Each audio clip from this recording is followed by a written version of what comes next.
copyrighted telecast may not be reproduced, retransmitted, or used in any form without the authorized written consent of NASCAR Broadcasting. NASCAR would like to thank all of our loyal fans for your continued support, and we hope you enjoyed all of our loyal fans for your continued support, and we hope you enjoyed today's broadcast. 7 laps. I don't think you can go 57 laps on one fuel stop, so it's going to be a 2-stop race. Tires, Kenny? I didn't really check the tires. I know this race has been won. Oh, trouble coming off turn 2. Darrell Basham in the 34 has gotten into the wall. He's wrinkled up both ends of that Chevrolet. Will go to caution for the first time of the day. In the Food World 300, all alone out of 2. Basham stops on that paved section that they put in here in the lap. Take a look down from turn 2. You kind of hate to guess, but from the way that thing came into view, and then looking at the right rear quarter panel, one additional stop. Well, one stop from here, where everyone else on the racetrack, I still feel, has to do 2. They'll put lap 13 on the board. Coming up through the gears, Andy Belmont on the bottom of the racetrack in trouble. A car has gone around, the 49 car. That's the car out of Charlotte. The Petro Express Pontiac has hit the wall and has stopped down on the grass, so we will not go green this time by. No, Dan Shaver from Charlotte. The green is they have to throw the green, but they should get the yellow. Coming up through the gears, and there's the contact. That's Vern Slaw's machine. Vern Slaw, oh man, Vern Slaw got into the 49 of Dan Shaver, who then bounced back off to the 65 of Vern Slaw, and then Vern got into the 44 of...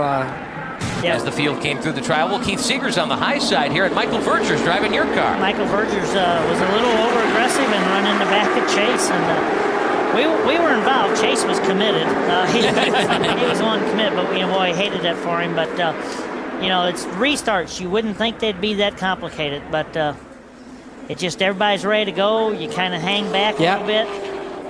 It's tough. That was last year. Chase he had a car to beat. Aren't that critical, so it shouldn't make a big factor. What'd you call that? Hickey up? Hickey up. Yeah, that's hickeyed up. Is that a Missouri expression? Yeah, it's just hickeyed up. It's not all tore up. It's just hickeyed up. Gotcha. I think I understand. All right, Montgomery leads. We got a little mark here and there. I see. Oh, a couple of cars down through the grass as they come through the tri-oval.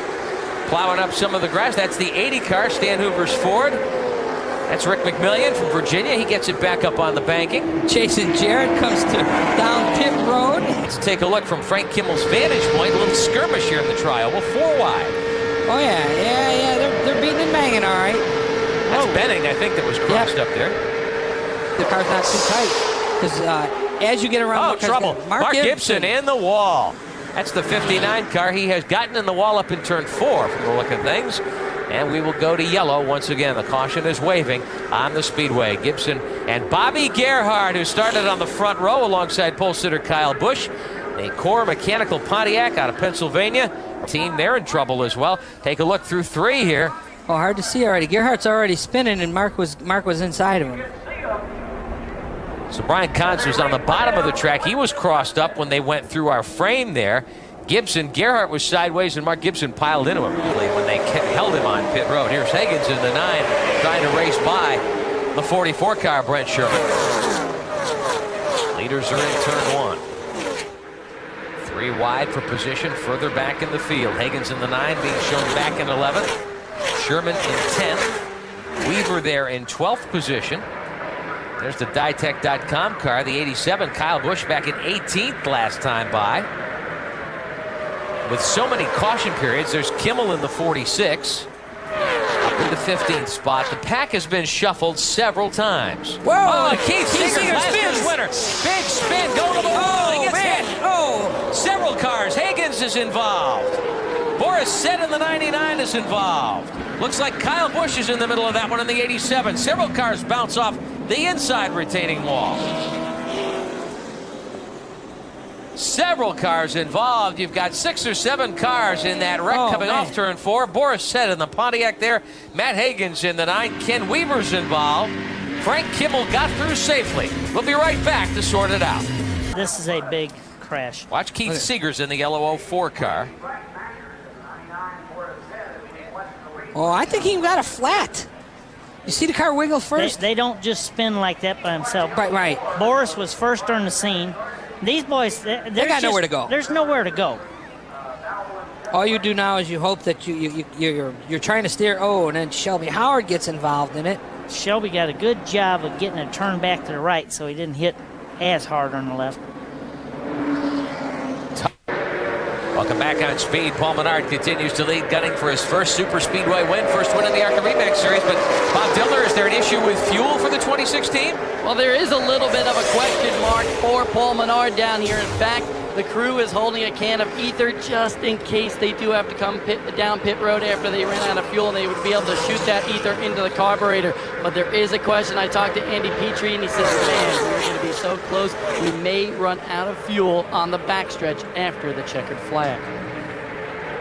Mr. Schrader's here biting his nails. Of course, Well, a lot of and I'm over here pacing, right? Petrie Racing. Yeah, the first and second place cars have guys up here with me who certainly have an interest here.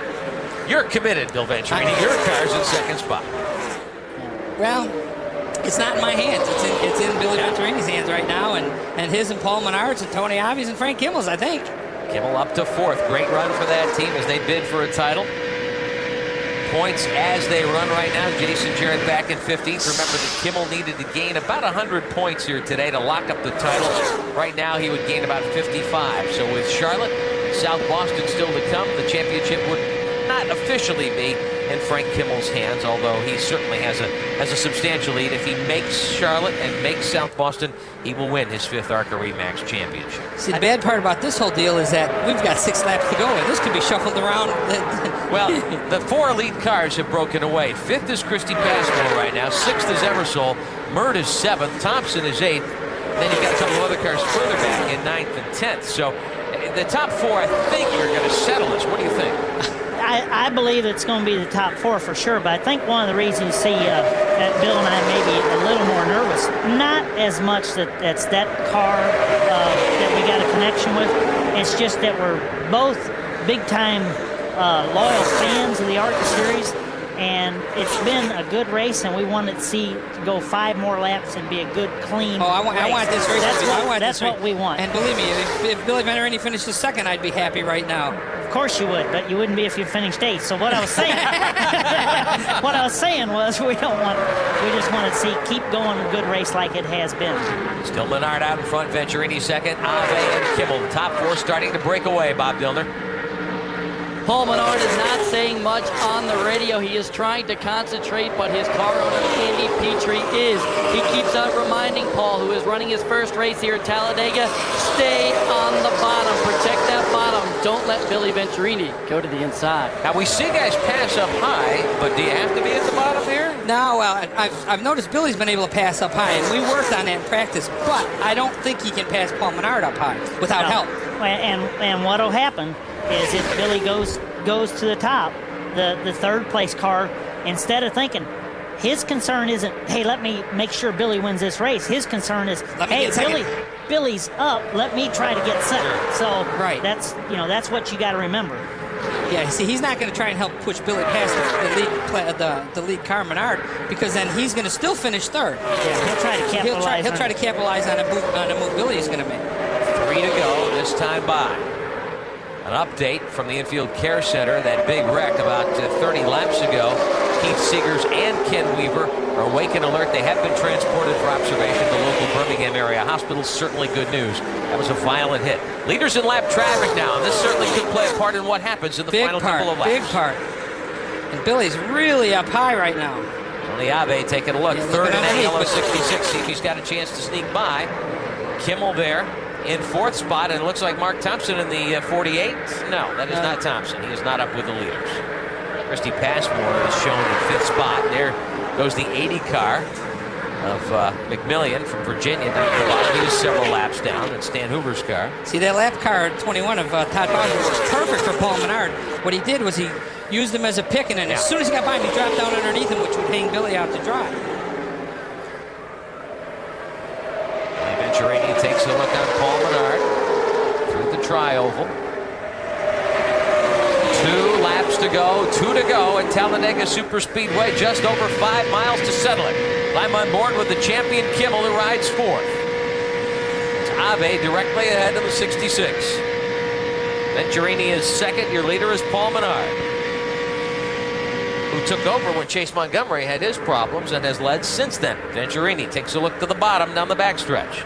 Do you want to do it with the one to go next time, or do you want to wait for the final lap? I think I'd if wait till the final lap, which next lap is the final lap. White flag will be in the air this time by. It's Paul Menard by 4 car lengths. See now Billy maybe if he's smart like Pops used to do, he'd be laying back right now. So no, really. So now he'll get a run. He'll get a see just what he did. He pulled back, and then got a run. But he's going to need help to do it in the 66. Not been able to push him by. Well, he tried. He took a look on Menard last time they came by the stripe. White flag in the air. Final trip around this 2 2/3 mile superspeedway.